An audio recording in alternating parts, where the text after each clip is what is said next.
out to Belmont. We were asked to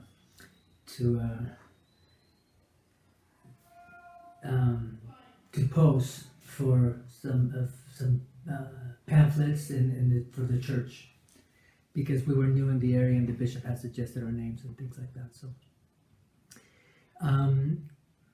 So we had this time that we actually had pictures taken with this for the pamphlet, and it took half a day, or it took several hours to do that. And then anyway, this lady from Salt Lake had arranged this.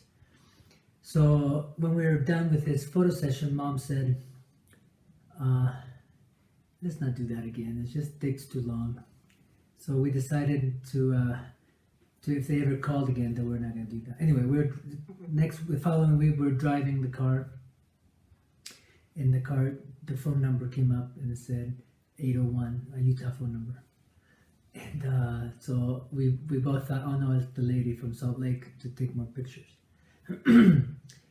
And so Mom said, tell them that we don't want to take the picture because we're busy. So I picked up the phone, and it was actually Elder Nelson, President Nelson of the Quorum of the 12, his secretary, calling us. So of course I'm saying, yes, we will do this. And Mom saying, no, don't do that. And so obviously, it's so funny because I'm thinking, okay, you have no idea who's talking on the phone right now. And when I hang up, and Mom says, why did you tell him that we're going to do this? I said, it was actually President Nelson's office that he wants to meet with us. And that changed everything, obviously. And so it was the following Friday that we had a special meeting with President Nelson. I've shared this a lot, but it's very special to me that at the end of the interview, President Nelson said, if you were to be called to go out next July, would you be willing to do that? Or would you be able to do that? And as soon as he said that, the feeling came to my heart that, well, we said yes right away, but the feeling came to my heart that everything we had done up to that point, which to sell the house, to sell the business, was for that purpose. And it was the easiest decision to say yes, because we had been prepared for this. The Lord had prepared us in many ways without even us knowing that we were prepared. We got a call from Elder President Uchtdorf's office, and at this time we didn't want to do it on Skype, so we flew to Salt Lake, and we met with President Uchtdorf, and it was a very, very spiritual experience for Mom and me. And we talked a lot about some great promises to us. President Uchtdorf did. That if we serve this mission, that the Lord would bless our children. And it was wonderful. The interview ended with a big hug. And we knew that we were being called by the Lord.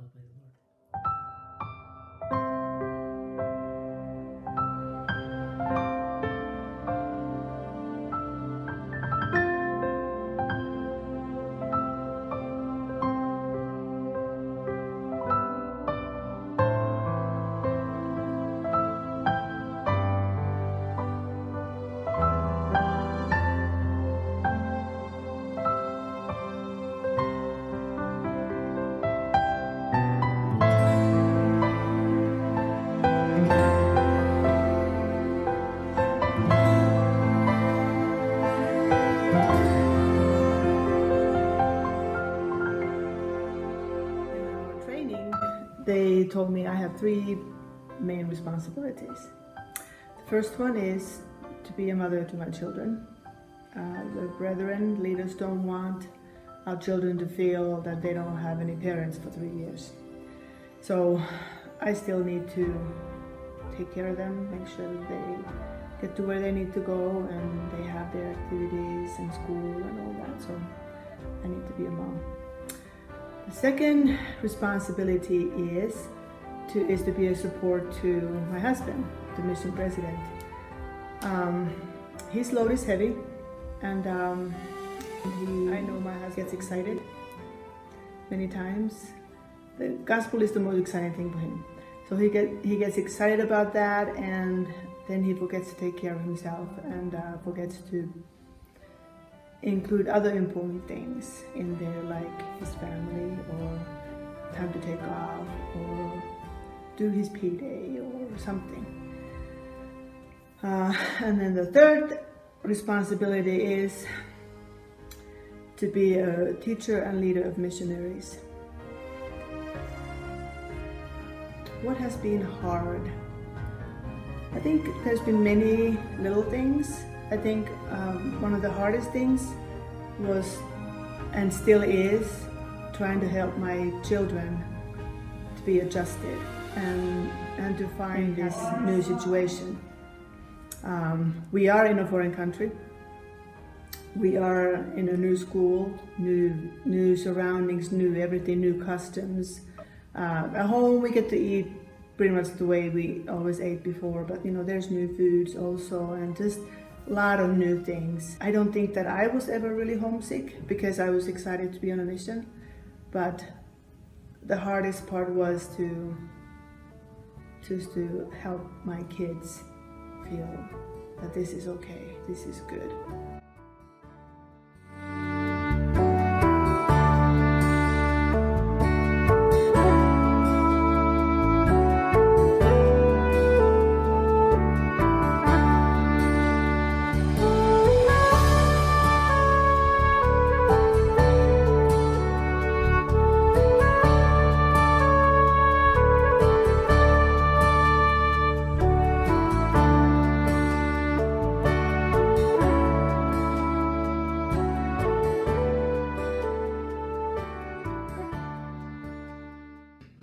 I guess moving to Mexico was kind of a struggle for me. I did have to leave behind some of my best friends back in Boston, and they've always been there for me, and now I don't have them here. But I guess when I came here, it was really hard. Like, the language was just, there was a huge language barrier between me and everybody else, and had a lot of troubles and struggles at first. But as I started going to school and started learning Spanish in Spanish class, and also talking to my friends, and it became a lot easier to speak Spanish and listen to it. Like, the differences and similarities between here and Boston are like everywhere. Here, like, there is a lot of, everything is pretty close, but you cannot bike anywhere, because if you did bike anywhere, you'd probably get ran over.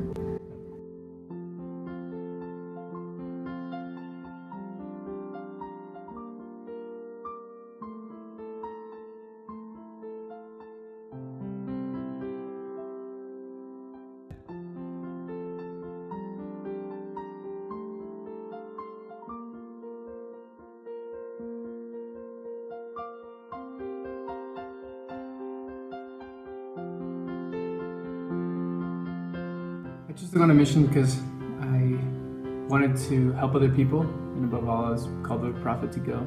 So I felt like it was my responsibility. It's the least I can do to show love for Father in Heaven who's given me everything. I had a lot of really great youth leaders, young men's leaders who always supported the idea of serving a mission. And when I was younger, I was a little unsure about it, but I had some really good experiences during middle school and high school that really strengthened my testimony and helped me want to share that with other people here. And so when I got my call, I was really excited. The most memorable and usually difficult parts of the mission are the greatest learning moments. Those are the moments that you take what you learned from the experience, and you remember it, and you keep on applying it, whether that be from an assignment that you have, or something you read in the scriptures, or something that you felt during sacrament meeting, or in the street, something that you learned. I would say go. It's the best thing that I've ever done.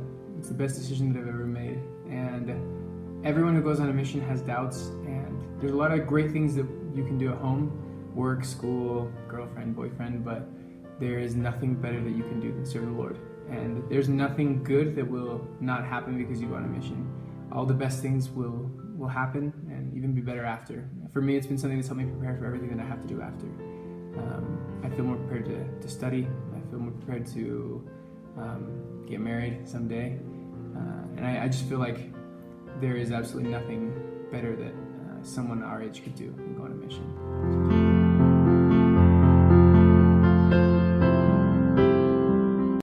I love interviews. I love Zoom conferences. I love to see them happy. I think a challenge, I don't know, I would say the worst part, it's just a challenge just being here in Mexico is seeing there are so many inactive people in the church. And so finding a way to help the missionaries and the wards, work together and bring people back to church.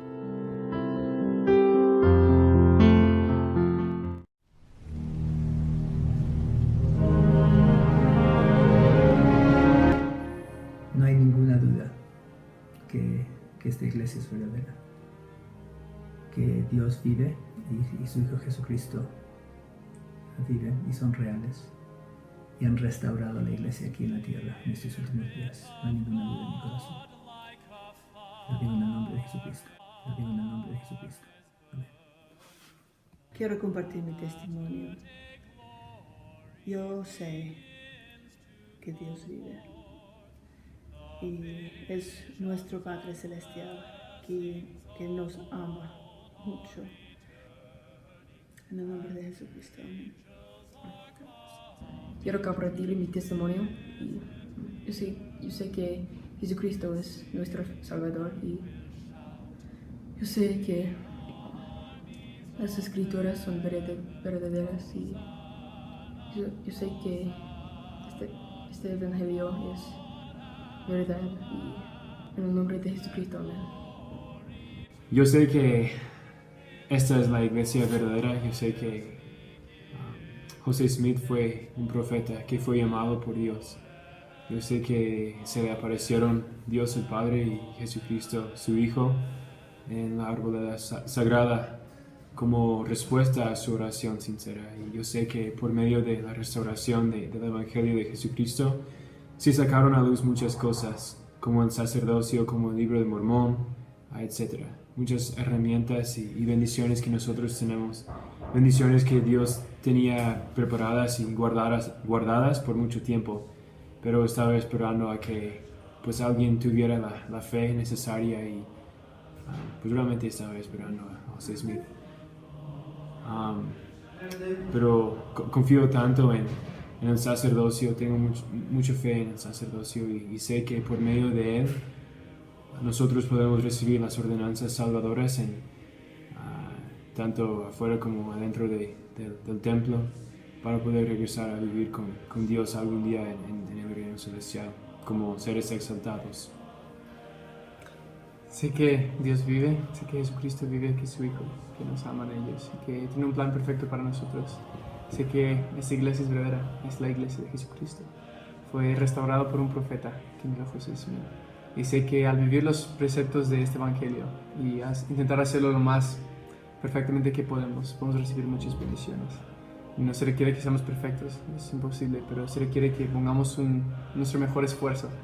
Y eso es lo que permite que podamos recibir muchas bendiciones. Sé que nosotros podemos llegar a tener una familia eterna, que las relaciones familiares no se acaban aquí en esta tierra, pero que pueden seguir para siempre. Y sé que esas cosas son ciertas y las comparto en el nombre de Jesucristo. Amén. Amén.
us to love all as our brothers and sisters. And we honor that teaching by sharing the witness and message of the restored gospel among all nations, kindreds, tongues, and people. This is a vital part of what it means to be a Latter-day Saint. We look on this as a joyful privilege. What could be more joyful than sharing the truths of eternity with God's children?